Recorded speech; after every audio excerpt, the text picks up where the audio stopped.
तुलस्या पूजन यदि, तुलसी पत्रों से महादेव की पूजा करने का इतना बड़ा प्रभाव है। तुलसी पत्र से पूजन करने पर धरती के भोग और मोक्ष अवश्यमेव मिलता है।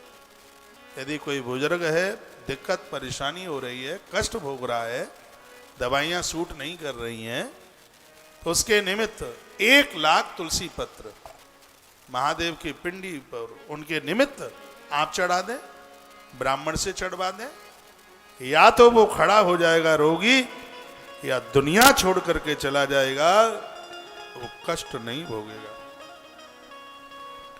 इतनी बड़ी महिमा है।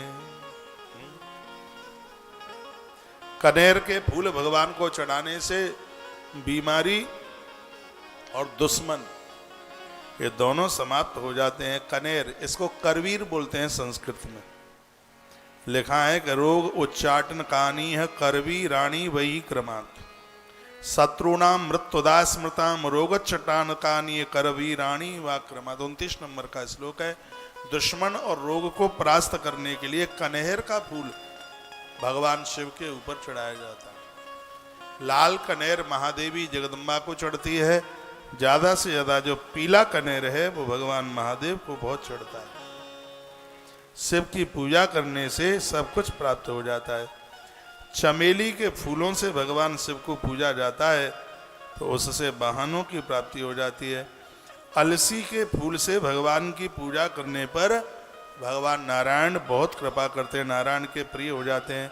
समी पत्र के द्वारा पूजन करने से पुरुष को मुक्ति, संसार में कोई कष्ट नहीं मिलता। मल्लिका के फूलों से पूजा करने पर घर में स्त्रियों की वृद्धि है वो कम नहीं होती, ऐसा वर्णन है। मल्लिका के फूल, एक बार सुनिए, मल्लिका के फूलों से भगवान महादेव का पूजन करने पर घर में स्त्रियों की, नारी की वृद्धि होती है, स्त्रियों का अभाव नहीं होता, ऐसा वर्णन किया गया। धन धान्य से कैसे भी भगवान शिव की पूजा अवश्य कीजिए। भगवान को वस्त्र चढ़ाने से, वस्त्रों का दान करने से संपत्ति की प्राप्ति होती है, बहुत संपत्ति मिलती है।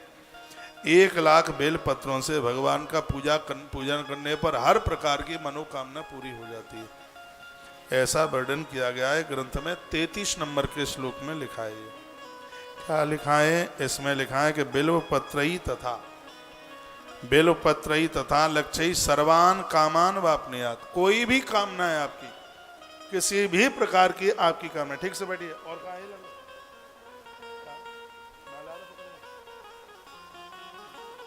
1,00,000 बेलपत्र भगवान शिव को चढ़ाने से हर प्रकार की मनोकामना पूरी हो जाती है।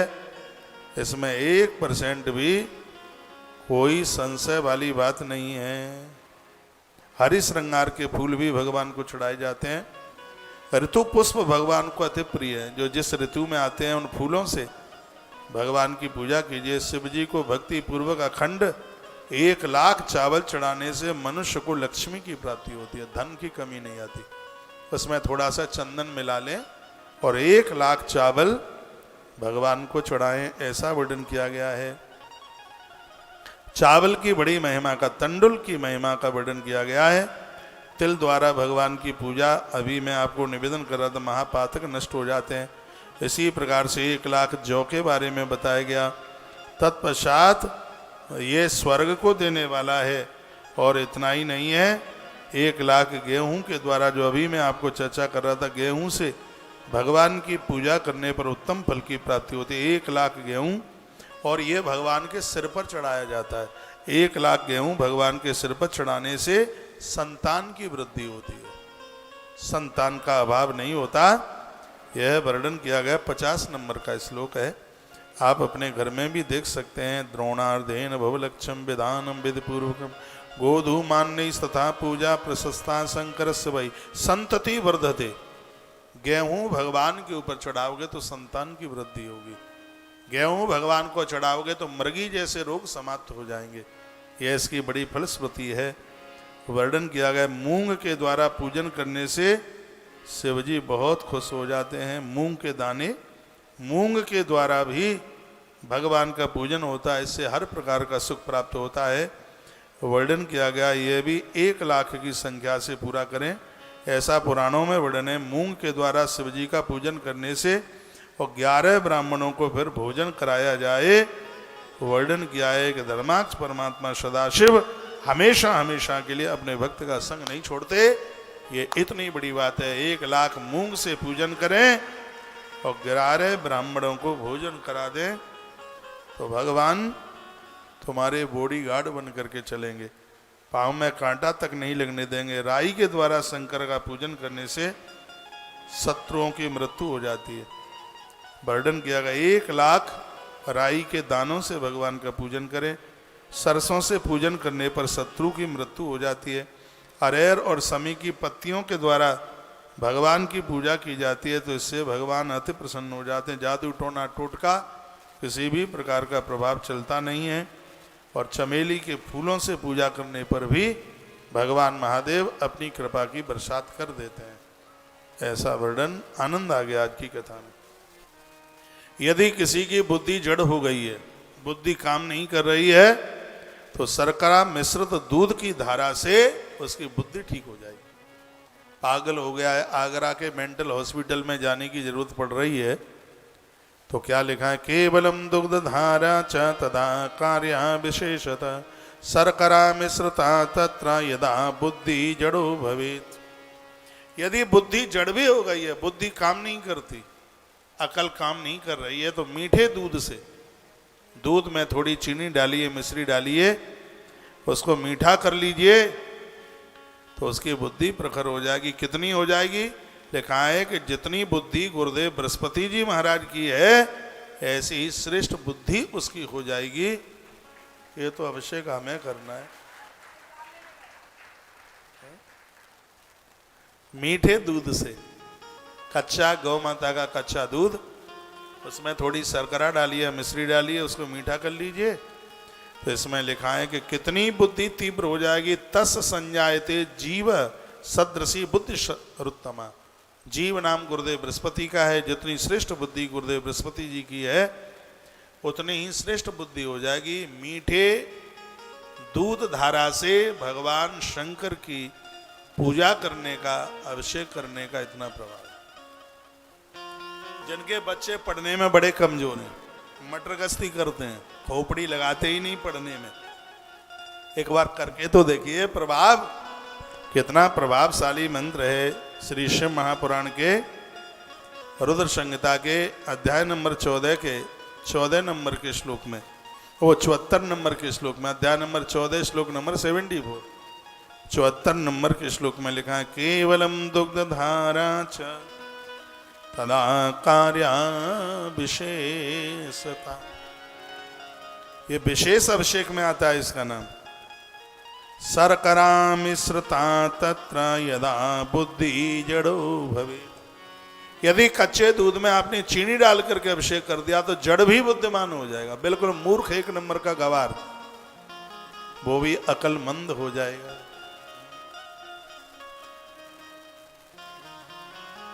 आनंद हो जाएगा। पान कभी खाना हो तो बिना जर्दे वाला खाइए, ये भी अकल के ऊपर प्रभाव करता है। जर्दे वाला नहीं। हम बड़े छोटे छोटे थे तब एक गाना गबता था, खाई के पान बनारस वाला खुल जाए बंद अकल का ताला, फिर तो कर दे। कैसे कैसे है? खाई के पान बनारस वाला खुल जाए बंद अकल का ताला, फिर तो ऐसा करे कमाल कर दे सबकी सीधी चाल, कि खाई के पान बनारस वाला खुल जाए बंद अकल का ताला। पान के द्वारा ये गांठों का दर्द दूर हो जाता है, बुद्धि प्रखर होती है। मैंने एक आध बार वीडियो डाली है, ये जर्दा वर्दा वाला मत खाइए। 16 पूजा में पान का नाम आता है, ये आपने भी गाया होगा, हमने तो छोटे छोटे में सुना था। इसकी तर्ज तो कोई दूसरी हो सकती है। हम तो गैया भी चराते रहते थे तो अपनी धुन में गुनगुनाते रहते थे। अपनी धुन तो अलग ही है। खाई के पान बनारस वाला, खुल जाए बंद अकल का ताला, फिर तो कर दे ऐसा, कैसे, फिर तो ऐसा करे कमाल, कर दे सबकी सीधी चाल। कर दे सबकी सीधी चाल। घुटने में दर्द है, लंगड़ा लंगड़ा करके चल रहे हैं, लंगड़ा के चल रहे हैं, चलना कहाँ चला जा रहा है, इतना दर्द हो रहा है। तो पान का कमाल है, तिल का तेल गरम भट्टी पर रख दीजिए, चूल्हे पर रख दीजिए, 200 ग्राम तिल का तेल रख दो, 2 पान के पत्ते टुकड़े टुकड़े करके इसमें डाल दो, और बाजार में काली कलौंजी मिल जाएगी, उसको ऊपर से डाल दो, 25-50 ग्राम डाल दो, और फिर गरम करके उसको छान लो। फिर जहाँ जहाँ दर्द है तो फिर तो कर दे ऐसा है, फिर तो ऐसा करे कमाल, कर दे सबकी सीधी चाल। बोलो शंकर भगवान की जय हो, महादेव बाबा की जय हो, आज के आनंद की जय श्री जय। राधे। केवलम दुग्ध धारा च तदा कार्या विशेषता, शर्करा मिश्रता तत्र यदा बुद्धि जड़ो भवेत। एक दिन में आपको लिखा रहा हूं, बैठिए दीदी। गुरुवार के दिन, हर गुरुवार के दिन कुछ समय के लिए आप अपने बच्चों के निमित्त गैया का दूध, कच्चे दूध में मिश्री या शक्कर डालकर उसको मीठा करके, ब्राह्मण देवता मिल जाए तो ब्राह्मण देव को बुला लीजिए, नहीं तो खुद बच्चे के हाथ में श्रृंगी आप दे करके ओम नमः शिवाय, ओम नमः शिवाय जप करते हुए और आप ये अवश्य करा दीजिएगा, आनंद हो जाएगा, कमाल हो जाएगा, बहुत आनंद हो जाएगा। तस् संजायते जीवन सदृशी बुद्धिरुत्तमा। बुद्धि ऐसी हो जाएगी, कैसी हो जाएगी, जैसी बुद्धि गुरुदेव श्री बृहस्पति जी महाराज की है। कितनी देर के लिए आप करते रहे अभिषेक, लिखा है कि जब तक 10,000 मंत्र हो जाएं तब तक धारा चलती रहे महादेव के ऊपर। 10,000 इसका पूरा अनुष्ठान है। 10,000 मंत्र, 10,000 मंत्र का मतलब हो गया 100 माला। एक ही बार में हो जाएगा खेल। 100 माला इतनी देर के लिए चल जाए, 100 माला ओम नमः शिवाय इस मंत्र की 100 माला में जितनी देर लगे तब तक धारा चलती रहे महादेव के ऊपर। ओम नमः शिवाय की यह मालाएं, अब सबकी स्पीड का तो मुझे पता नहीं है, मेरी स्पीड में तो 1 घंटे में 20 माला हो जाती है, मेरी स्पीड में तो 5 घंटा लगेगा। 1 घंटे में 20 होती है माला। मैं तो जपता रहता हूं इसलिए मुझे पता है। तो 5 घंटे में, और वो श्रृंगी हाथ से न छूटे और ये अभिषेक चलता रहे, एक ही अभिषेक में मूर्खता खत्म हो जाएगी। इतना बड़ा प्रभाव है इस श्लोक में लिखा है, यावन मंत्रा अयुतम स्यात् बद्धारा पूजनम। अयुत यानी 10,000 जप चले, 100 माला, तब तक अखंड जल धारा, वो दुग्ध धारा भगवान के ऊपर ये चलता रहे।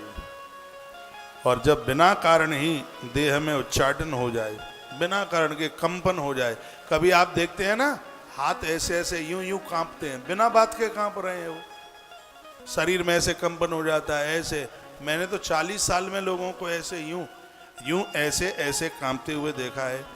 जहाँ अचानक ही ऐसे कहीं कंपन हो जाए और अचानक घर में कलह हो जाए, झगड़ा अचानक, और कैसे भी वो कलह निपटाने में नहीं आ रहा है। भाई भाई में झगड़ा हो जाए, बाप बेटे में झगड़ा हो जाए, सासू बहू में झगड़ा हो जाए, और जब कहीं अचानक ऐसा झगड़ा हो जाता है, आप कहीं मन जाइए समाधान के लिए, शिव महापुराण में भगवान विधाता ब्रह्मा जी नारद को सुना रहे हैं, कहते हैं तत्काल यदि ऐसी कोई पोजीशन बनती है तो जल में गंगा जल मिलाकर भगवान महादेव का अभिषेक कर दीजिए, तत्काल समाधान हो जाएगा।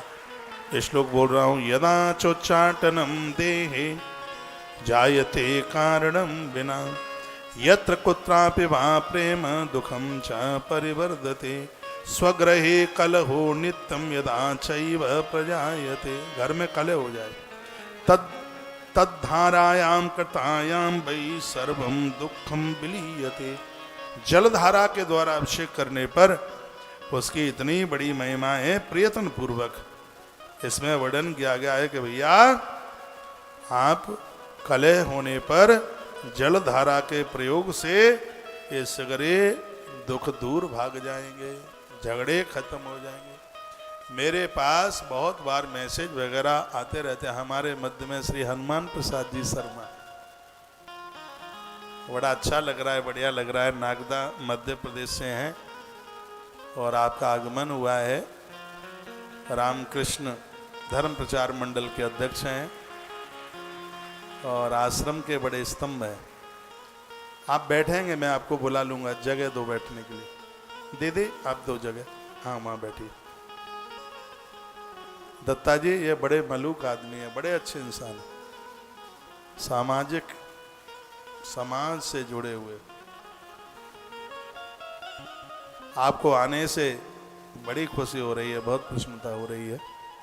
एक बार जयकारा लगाइए, बोल भक्त वत्सल भगवान की जय हो, श्री हनुमान जी महाराज की जय हो, आज के आनंद की जय हो, जय जय श्री राधे श्री राधे। तो आप क्या सुन रहे थे? आप सुन रहे थे कि उच्चाटन हो जाए, शरीर में कंपन होने लगे, और अचानक कोई ऐसी बीमारी बढ़ गई है कि दवाई भी काम नहीं कर रही है।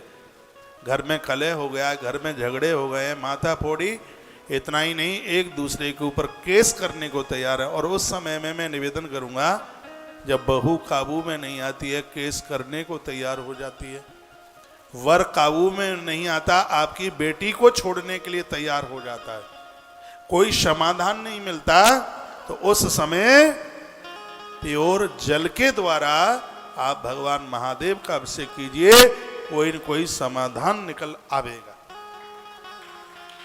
उसमें कुछ भी नहीं डाली, बस थोड़ी गंगा जल की बूंदें और सूती वस्त्र में, वस्त्र का रंग सफेद रंग का हो, सूती वस्त्र, उसमें जल को छानकर गंगा जल की बूंदें डालिए, विद्वान ब्राह्मण को बुलाइए और भगवान महादेव की पिंडी के ऊपर अभिषेक कीजिए। चाहे बेटी का कारण, चाहे बेटे का कारण है, बीमारी है, उच्चाटन है, शरीर में रोग है, कंपन है, घर में कलह है, झगड़े, पति पत्नी का झगड़ा, बाप बेटे का झगड़ा, सासू और बहू का झगड़ा, ये कोई भी किसी भी प्रकार का कलह है, समाधान मिल नहीं रहा है, तो आप भगवान शंकर को सिर्फ जल से अभिषेक कर दीजिए। ब्रह्मा जी कहते हैं नारद समाधान मिल जाएगा, सब ठीक हो जाएगा। और ब्रह्मा तो बहुत बड़े पंडित है, और ब्रह्मा तो जो कह दे वो तो पत्थर की लीक है महाराज, तो ब्रह्मा ने कह दिया।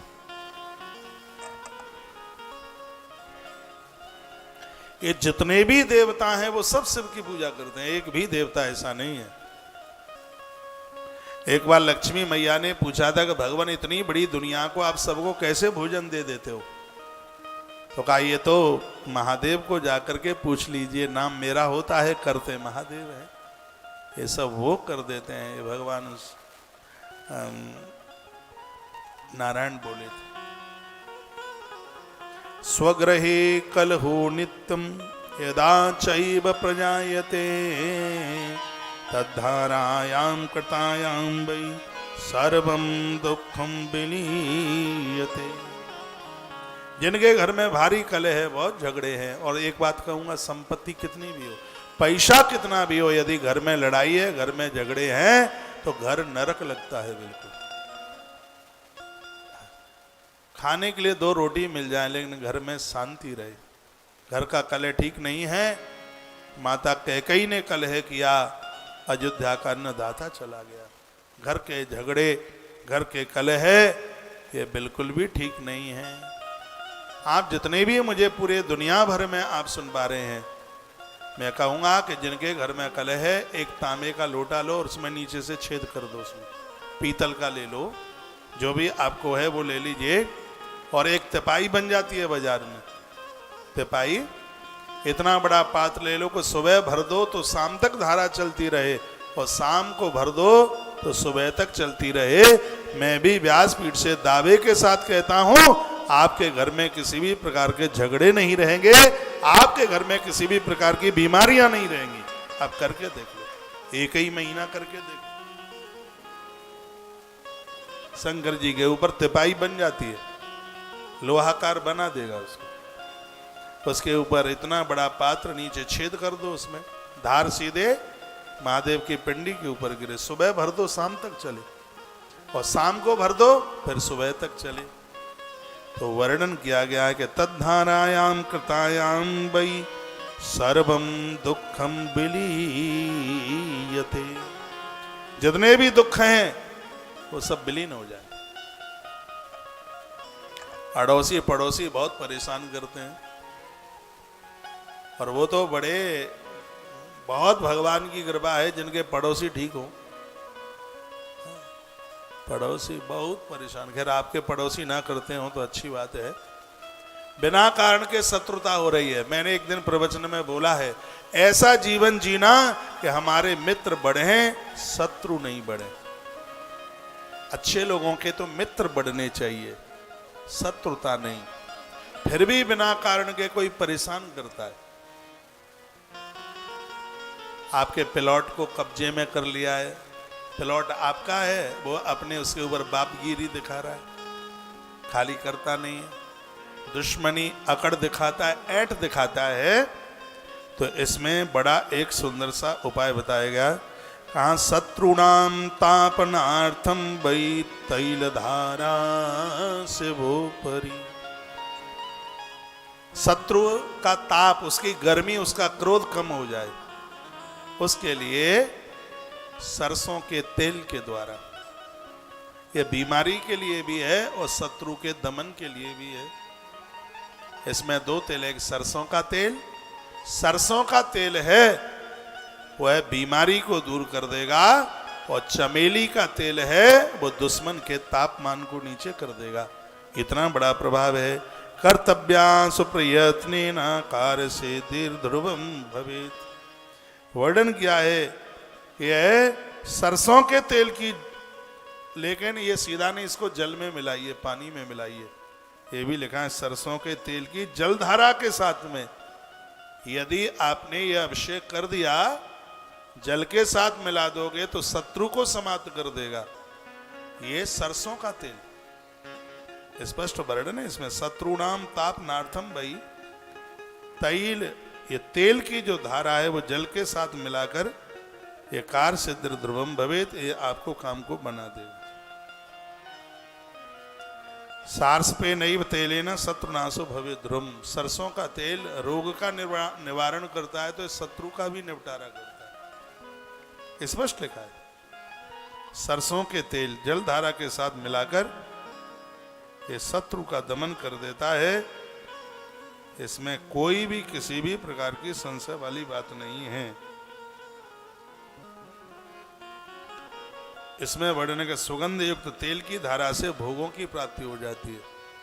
जैसे चमेली का तेल है, भोग वृत्ति दे देगा, ये शत्रु को भी पराजित करेगा, संसार की वस्तुएं भी दे देगा। तिल का तेल है, उससे भी अभिषेक होता है, समृद्धि दे देगा, कंगाली खत्म कर देगा।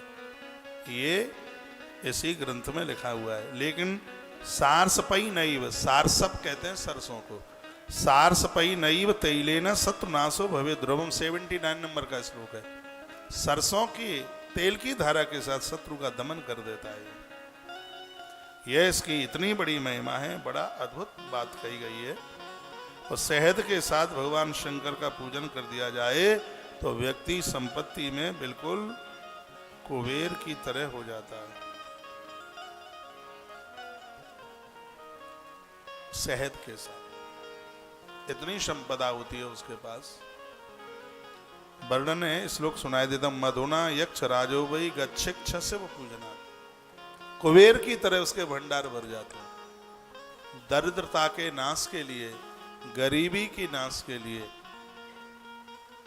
धन आकर के गलत जगह पर ना जावे। धन आ गया है, गलत जगह पर खर्च होवे ही नहीं। धन कुकर्म ना कराए, धन जुए में ना जाए, धन शराब में ना जाए, धर्म गलत काम में खर्च ना हो। इसके लिए शहद के द्वारा अभिषेक और धन हमारे पास आ जाए, इसके लिए गन्ने के रस के द्वारा भगवान महादेव का अभिषेक होना चाहिए। दोनों बातें कही गई हैं यहाँ। चक्षु रसस्यापि सर्वा आनंद करी से, गन्ने के रस से महादेव का अभिषेक करने से, शुक्रवार को गन्ने के रस से महादेव का अभिषेक, लक्ष्मी दौड़ी हुई घर में बैठेगी। ये मैंने कई बार बोला ही नहीं है। उज्जैन में शुक्रवार को गन्ने के रस से। हाँ, एक बात मैं कहना भूल गया हूं, तेल से, सरसों के तेल से शनिवार को अभिषेक करोगे तो इससे रोग समाप्त होगा, और मंगलवार को करोगे तो इससे दुश्मन निस्तेज हो जाएगा। मंगलवार के दिन सरसों के तेल से महादेव का अभिषेक दुश्मन को परास्त करने के लिए, और शनिवार को रोगों को निपटाने के लिए किया जाता है। संपत्ति के लिए गन्ने के रस से, शुक्रवार के लिए, और इष्ट प्राप्ति के लिए गन्ने के रस से सोमवार के दिन अभिषेक किया जाता है। बहुत बड़ा आनंद प्राप्ति के लिए आपको सकवन उत्साह हो तो सोमवार को गन्ने के रस से, और संपत्ति के लिए, पैसों के लिए, धन के लिए शुक्रवार के दिन गन्ने के रस से भगवान महादेव का अभिषेक कीजिए। लिखा चक्षु रसस्यापि सर्वा आनंद करी से, संपूर्ण आनंद के लिए गन्ने का रस। संपदा तो देता ही है, लेकिन यह आपको सकून देता है, आपको आनंद देता है। मधुना यक्षराजो वही, मधु और गन्ने का रस, मधु कहते हैं शहद। शहद से भगवान को स्नान करा के धन का दुरुपयोग नहीं होता, प्रचुर मात्रा में संपत्ति होती है। गन्ने के रस से पैसा आता है, कंगाली खत्म होती है, दरिद्रता समाप्त होती है। यह इसकी महिमा का वर्णन किया गया है। और फिर कहा गया, जो अपने जीवन में गंगा जल से भगवान शिव का अभिषेक करते हैं, मृत्यु के समय में पांव में कांटा लगे, प्राण छोड़ने में उन्हें इतना भी कष्ट नहीं होता। व्यक्ति का जन्म होता है तो 10 लाख बिच्छू डंक मारे, उसे इतनी वेदना होती है, लेकिन जब उसकी मृत्यु होती है तो इसको इतना कष्ट होता है कि 20 करोड़ बिच्छू डंक मार रहे हो, उसको इतना कष्ट होता है। तो मृत्यु के समय पर पांव में कांटा लगे, इतना भी दुख ना हो, इतनी भी वेदना ना हो, तो उन लोगों को गंगा जल के द्वारा भगवान शिव का अभिषेक करना चाहिए। मैं श्लोक बोले देता हूं। धारा गंगा जल शैव भुक्ति मुक्ति फल प्रदान, एता सर्वाशया प्रोक्ता मृत्युंजया समुद्भवा। गंगा जल से अभिषेक करने पर व्यक्ति मृत्युंजय, मौत को भी जीत लेता, उसके अकाल मृत्यु नहीं होती। एक्सीडेंट में, दुर्घटना में उसके प्राण नहीं जा सकते। गंगा जल से भगवान शिव को अभिषेक करने की इतनी बड़ी महिमा है। वह अपमृत्यु के साथ मौत को प्राप्त नहीं होता। समय पर मृत्यु होती है तो प्राण छोड़ने में उसे किसी भी प्रकार का कष्ट नहीं होता। ये गंगा जल से भगवान को अभिषेक कराने की इतनी बड़ी महिमा। धारा धारा गंगा जल शैव भुक्ति मुक्ति फल प्रदान, एता सर्वाशया प्रोक्ता मृत्युंजया समुद्भवा। वर्णन किया गया है, कहा गया है कि गंगा जल की धारा भोग और मोक्ष को प्रदान करती है। ये सब जितनी भी जल धारा कही गई है, देखो कितनी सुंदर बात कही है। ये जितनी भी जल धारा है, चाहे सरसों के तेल की जल धारा हो, चाहे गन्ने के रस की जल धारा हो, चाहे शहद की जल धारा हो, भगवान शंकर के ऊपर जितनी भी धाराओं का ये प्रयोग किया गया है, ये सब भगवान महामृत्युंजय के मस्तिष्क से प्रकट हुई है। भगवान महामृत्युंजय देवता के मस्तिष्क से इन सब का प्रोक्ता मृत्युंजया समुद्भवा। ये भगवान मृत्युंजय देव, आपने शायद भगवान मृत्युंजय देव की तस्वीर देखी हो तो उसमें भगवान की जटाएं बिल्कुल खुली हुई हैं और भगवान महामृत्युंजय देव के सिर के ऊपर एक घट रखा हुआ है, एक मटका रखा हुआ और उसमें से जल की धारा गिर रही है। ये शंकर के ऊपर जितनी भी ये धाराओं की चर्चा की गई है शिव महापुराण में लिखा हुआ है, यह सब भगवान महामृत्युंजय से उत्पन्न हुई हैं, ऐसा कहा गया है विधान से।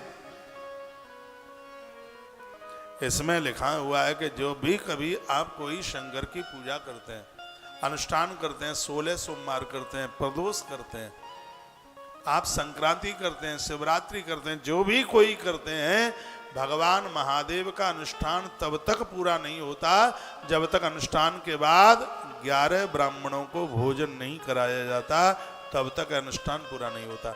वैसे भी तो कोई भी अनुष्ठान है बिना ब्राह्मण भोजन के पूरा होता ही नहीं है, फिर भी शिव के अनुष्ठान के लिए एकादश ब्राह्मणों को भोजन कराना बहुत ज्यादा जरूरी होता है। यह है इस संहिता के, रुद्र संहिता के अध्याय नंबर 14 के श्लोक नंबर 82 82 में इस बात की जानकारी दी गई है। 82 नंबर के श्लोक में कहा कर्तव्यम ब्राह्मणानाम च भोज्यम वै रुद्र संख्या। वर्णन किया गया है कि इसमें 11 ब्राह्मणों को, इसमें लिखा हुआ है कि रुद्र संख्या, 11 नहीं लिखा, रुद्र संख्या। रुद्र संख्या का मतलब जितने रुद्र हैं उतने ब्राह्मण। तो रुद्र कितने? रुद्र एकादश हैं। ये तो अपने आप जो कथा कहेगा ये तो उसको पता ही होगा अर्थ करने में। इसमें लिखा है कर्तव्यम ब्राह्मणानाम च भोज्यम वै रुद्र संख्या, इतने ब्राह्मणों को भोजन करावे। कितने ब्राह्मणों को? जितनी रुद्र की संख्या है। रुद्र की संख्या कितनी है? रुद्र की संख्या एकादश है, तो इसलिए शंकर जी के अनुष्ठान के बाद 11 ब्राह्मणों को भोजन होना चाहिए, एकादश ब्राह्मणों को भोजन। भाषा समझ में आ रही है? घड़ी का कांटा भी समझ में आ रहा है? तो बोर हो रहे हैं आप? अच्छा लग रहा है? शिव महापुराण, मुझे कोई पूछे कि शिव महापुराण क्या है, मैं कहूंगा कि जीवन का समाधान है, मरने के बाद ऊपर जाने के लिए सीढ़ी है, अवतरण का है यह। इसकी कृपा रूपी सीढ़ी पर चढ़ करके लोग भगवत धाम चले, ऐसा शिव पुराण। महादेव की कृपा से शिव महापुराण की कथा में आनंद हो रहा है। कहा गया है तत्रायतु प्रमाणम ही कर्तव्यम तद्विदानत। जब भी कभी आप अपने घर में शंकर जी का कोई अनुष्ठान कराते हैं तो इतने ब्राह्मणों को नियुक्त कीजिए जिसमें रुद्री पाठ अभिषेक के साथ कम से कम 10,000 मंत्र का जप भी पर डे होता जाए। वर्णन तत्रा अयुत प्रमाणम, इसके अनुष्ठान के प्रमाण में 10,000 जप की बात कही। और वैसे बताया गया है कि भगवान शंकर के अनुष्ठान में 11 ब्राह्मणों का होना जरूरी है। जो भी कोई आप महामृत्युंजय कराते हैं तो उसमें भले ही दिन कम रह जाए लेकिन ब्राह्मण 11 हो तो और ज्यादा उसकी महिमा। एकादश ब्राह्मणों के द्वारा अनुष्ठान कराया जाए। एक तो सबसे आनंद की बात है 11 ब्राह्मण, पूरा जितना दिन का अनुष्ठान है रोज फलयार करेंगे, इसमें 11 ब्राह्मणों के भोजन की महिमा का वर्णन किया गया। एकादश ब्राह्मण क्योंकि रुद्र एकादश है और एक एक ब्राह्मण एक एक रुद्र के बराबर है, तो बड़ी अद्भुत बातें कही गई हैं। एतत्ते सर्वमाख्यात में पृष्ठो हम मुनीश्वरः एतद् वै सबलम लोके सर्व कामा ही बतावहम। ब्रह्मा कहते हैं नारद, इस तरीके से भगवान शिव की पूजा कर ली जाए तो सब शुभ ही हो जाता है, कुछ अशुभ हो ही नहीं सकता। एत फलम लभते भक्ता तद बदामि यथा श्रुतम अत्र भुक्ताखिलम सौख्यम पुत्र पौत्रादि शुभम। पुत्र पौत्रादि सबकी संख्या बढ़ेगी, सब आनंद में होंगे। ततो याति महेशस्य लोकम सर्व सुखावहम। भगवान महादेव धरती के सभी सुखों को दे देंगे, सब आनंद कर देंगे, किसी भी प्रकार की कमी नहीं रहने देंगे। शिव की पूजा करने वाले को कोट सूर्य के समान, जितना 1 करोड़ सूर्य में प्रकाश है, भगवान महादेव अपने पुजारी को इतना ज्ञान दे देते हैं, जितना अंधकार 1 करोड़ सूर्य भी दूर नहीं कर पाएंगे, उतना कि भगवान शंकर का पुजारी अज्ञान रूपी अंधकार को दूर कर देता है, उसे इतनी शक्ति दे देते हैं, सूर्य भगवान की तरह उसको प्रकाशित बुद्धिमान बना देते हैं। ये भगवान शिव की कृपा। सूर्य कोट प्रतीक आशीर विमानी सर्व काम गई, रुद्र कन्या समाकीर्णई गेयवाद्य समन्वतई। इसमें वर्णन है कि भगवान शंकर का पुजारी मृत्यु को प्राप्त होता है तो सूर्य लोक का वेदन करके जाता है, और रुद्र कन्याएं शंकर के पुजारी की आरती उतारती हैं। लिखा है रुद्र कन्या समाकीर्णई, वाद्य बजाती हैं, आरती उतारती हैं, फूलों की वृष्टि करती हैं। रुद्र कन्याएं गाजे बाजे से, बैंड बाजे बजते हैं, रुद्र कन्याओं के द्वारा बड़ा आदर मिलता है। तदनंतर अविनाशी ज्ञान प्राप्त करने वाले ये शंकर के जो भी भक्त हैं वो संसार से निर्विकार रूप से मुक्त हो जाते हैं। भगवान शिव शिव समान दाता नहीं, विपत्ति बिना रनहार, लज्जा मेरी राखियो सुनंदी के असवार। तो नांदिया पर बैठने वाला जो धर्म की सवारी करता है, इसकी देहली से कभी भी कोई खाली हाथों नहीं जाता। ये इसकी इतनी बड़ी कृपा है, इतनी बड़ी कृपा है। ऐसा है कौड़ी नहीं राखी अपने पास और एक क्षण में उसने सब कुछ लुटा दिया। एक बड़ी इसमें अद्भुत कथा है, कल आप सुने। कल की कथा बड़ी जोरदार है। कल की कथा मन छोड़िए, दीक्षा वाले लोग दत्ता जी के आवास पर पहुंच लें, इनसे महाकार्यालय में एड्रेस पूछ लें, ये आचार्य जी अभी बता देंगे एड्रेस। दीक्षा का कार्यक्रम सुबह 10 बजे वही है। कल छुट्टी का दिन है, रविवार का दिन है। कल घर में ताला डाल के आइए, ताला नहीं टूटेगा। हाँ, चिंता ही ना करने, डोंट वरी। हाँ, चिंता मुक्त हो करके कल की कथा आप जरूर सुन लीजिएगा। कल कैलाश महात्म्य, आज तो नहीं हो पाया, मैं तो सोच के आया था कि आज कैलाश महिमा कैलाश महात्म्य हो जाएगा। जो शिव पुराण में कैलाश महात्म्य सुनते हैं उन्हें कैलाश यात्रा का फल मिल जाता है। तो कल की बड़ी अद्भुत कथा है, कल की कथा मन छोड़िएगा। कल घर में सब लोग आइए, छुट्टी का दिन है। वैसे रविवार के दिन काम धाम ज़्यादा करने पड़ते हैं, अगले संडे को कर लीजिए, क्योंकि अगले संडे को आपको बाजार मिल जाएगा खरीदारी के लिए, लेकिन लखानी धर्मशाला में कथा नहीं मिलेगी। इसलिए कल की कथा। और आनंद तो यह हो रहा है कि संपूर्ण आयोजन कैंसर हॉस्पिटल के लिए। मेरे पास में एक मैसेज है, डॉक्टर साहब कैंसर के बहुत बड़े जानकार हैं, वो दिल्ली में बैठते हैं। अभी आने से पहले मैं उनका मैसेज पढ़ रहा था। वो कहते हैं महाराज जी आपके लिए बहुत बहुत शुभकामनाएं, और मैं हृदय से बोल रहा हूं कि ये देश का सबसे बड़ा कैंसर हॉस्पिटल बनेगा। वो कैंसर के ही वो डॉक्टर हैं, वो सुनते हैं कथा में, उन्होंने अनाउंस सुना है। कहते हैं देश का बहुत बड़ा कैंसर हॉस्पिटल बनेगा। आपने तो 300 करोड़ का अनाउंस किया है, लेकिन मेरी भावना बोल रही है ये हॉस्पिटल 1000 करोड़ का बनेगा। ये उनके शब्दों में मैं बोले नाम इतना बढ़िया दिया है, कामधेनु कैंसर हॉस्पिटल, मालकिन गौ माता है, और गौ माता की कृपा से यहाँ वही पेशेंट पहुंचेगा जो यहाँ से अपने प्राण बचा करके लेके जाएगा। सबको जिंदगी मिलेगी, सबको जीवन मिलेगा। बड़ा खतरनाक रोग है। अब मुझे अंदर से जो आवाज़ आ रही है, ऐसी जगहों पर सहयोग करने वाले पूज्य स्वामी विवेकानंद जी महाराज कहते हैं कि जो स्वास्थ्य चिकित्सालयों में सहयोग करते हैं उनको अस्पताल के बिस्तरों पर सोना नहीं पड़ता। भगवान आपको और आपके कुनबे को सुरक्षित रखे, प्रभु से मेरी ऐसी प्रार्थना है। आप थोड़ा थोड़ा निकाल करके, बहुत बड़ा काम है, अपने पुरखों के निमित्त एक शिलालेख पर नाम लिख जाए। अभी मैं पानीपत में था, हरियाणा का समृद्ध इलाका है, समृद्ध क्षेत्र है पानीपत। 3 दिन का बैसाख महात्म्य सुनाया।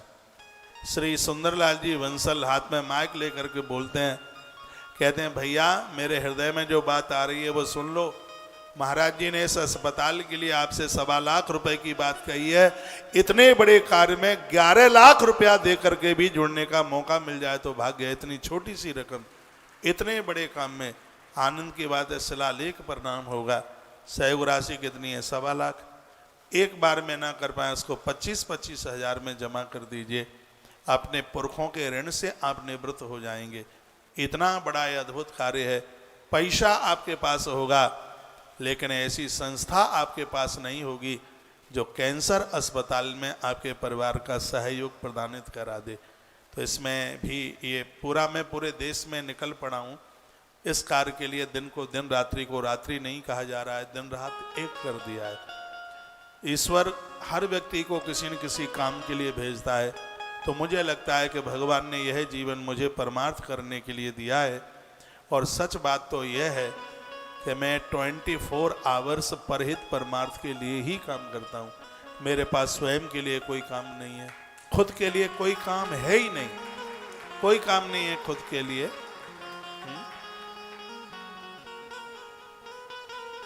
तो जीवन जीने में बड़ा आनंद हो रहा है। संसारी बनकर के जीते तो सिगरा दिल दिमाग दूसरी जगह लगाना पड़ता, सब चिंताएं उधर की करनी पड़ती। लेकिन जो चिंताएं इधर उधर भटकती वो चिंताएं न रहकर जो आज हमारे लिए चिंतन बन गई है और वो चिंतन ईश्वर के लिए समर्पित हो गया है। इस कार्य में आप जोड़िए। मुंह से कह देना और करना एक बहुत बड़ी बात है। 1 लाख गाय और एक ही जगह पर, 100 जगह पर आप कर लें ये व्यवस्था, लेकिन एक जगह पर लाख गायों की व्यवस्था ये कन्हैया के बिना, प्रभु के बिना नहीं हो सकता। और ये योजना नहीं है, कार्य बड़ी जोर से चालू है। 1000 गौसदन, 15 बाई 15 का कमरा नहीं है।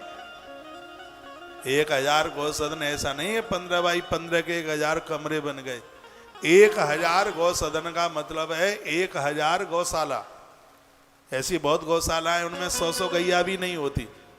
यहाँ एक एक कैंपस बना के तैयार किया जा रहा है जिसमें गायों को छोड़ने के लिए, देखिए एक गौ सदन में 100 गैया, उनके लिए आवाज छत, उनके लिए खुला मैदान, उनके लिए भूसे की व्यवस्था और उनके लिए गोबर डालने की व्यवस्था, उनके बच्चों के लिए व्यवस्था।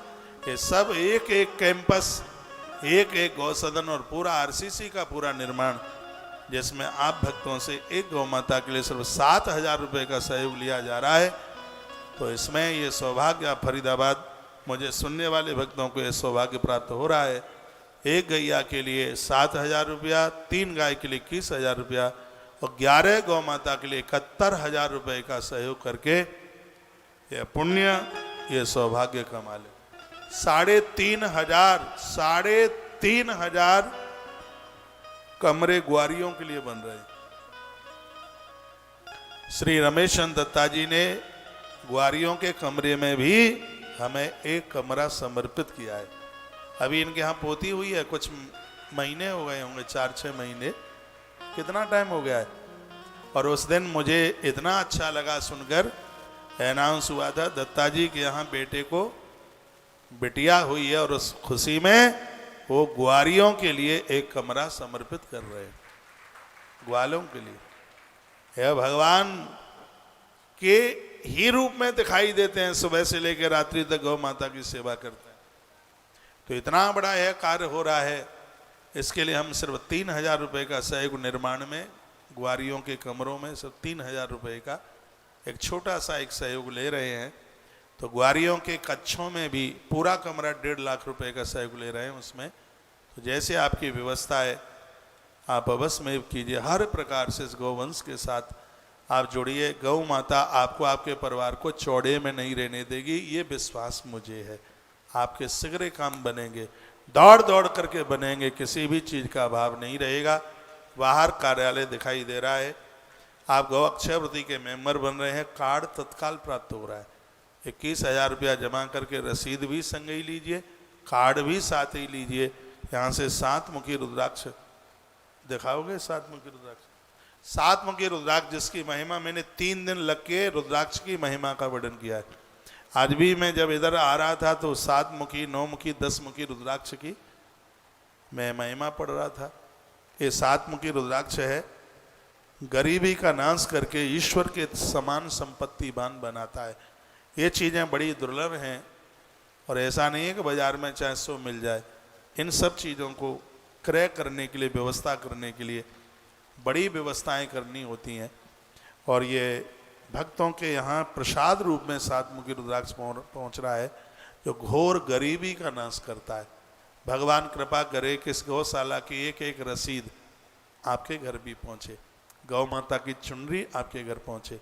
बच्चों के लिए 3 मुखी रुद्राक्ष, इतना बड़ा प्रभाव है 3 मुखी रुद्राक्ष। हम और आचार्य जी चर्चा कर रहे थे, मैं भी बोल रहा था इनको कि यहाँ से जाते ही मुझे भी एक 3 मुखी रुद्राक्ष मड़वा करके गले में पहनना है। कोई तो बात होगी जब हम ये बोल रहे थे कि मुझे 3 मुखी रुद्राक्ष जाके मड़वा करके पहनना। इससे बातें ग्रंथों में लिखी हैं और ये ग्रंथों में लिखा है, ये सब शोध किया हुआ है, ये सब बनावटी बातें नहीं है। 3 मुखी रुद्राक्ष मैंने बहुत लंबे समय तक पहना है। इंदौर में कथा थी, ओमकारेश्वर नर्मदा मैया नहाने को गए तो वो टूट के नीचे गिर गया, तब से गले में नहीं है। और ये मैं अभिमान वाली बात नहीं बोल रहा हूँ, मैंने ग्रंथ में जो भी चीज पढ़ी है पढ़ते ही मुझे कंठ हो गई है, याद हो गई है। 3 मुखी रुद्राक्ष का प्रभाव, ताली तो बजाना मत, रूठे बैठे हो। 3 मुखी रुद्राक्ष का प्रभाव मैंने देखा। तो इस व्यासपीठ से 3 मुखी रुद्राक्ष दिया जा रहा है। आप सेवा की रसीद यहाँ तक लेकर के अभी पहुँचेंगे, यहाँ से प्रसाद दिया जाएगा। बाहर प्रसाद सबको मिल रहा है, ऊपर यहाँ पहले वो लोग आ जाया करें जिनको सहयोग जिन्होंने किया है। तो और आपकी हर पर्ची के ऊपर मेरा सिग्नेचर जा रहा है, इन पर्चियों को संभाल के रखिए। ये धन से ही नहीं, ये सब भगवान की कृपा से। फरीदाबाद तो इतना बड़ा है, 5 बीघा खेत में गुलाब लगा दिया जाए तो ये जरूरी नहीं है कि सगरे ही फूल भगवान को माला बन करके पहुंच जाएंगे। कुछ ही फूल हैं जो भगवान को हार बनकर पूजा में पहुंच पाएंगे, वहीं झड़ जाएंगे, खत्म हो जाएंगे, कहाँ किस प्रकार से यूज में लिए जाएंगे। संसार एक बगीचा है, कोई भाग्यवान फूल भगवान के काम में आता है भैया, धनवानों की कमी नहीं है। ये तो ईश्वर किसका स्वीकार करना चाहता है ये भगवान को पता है।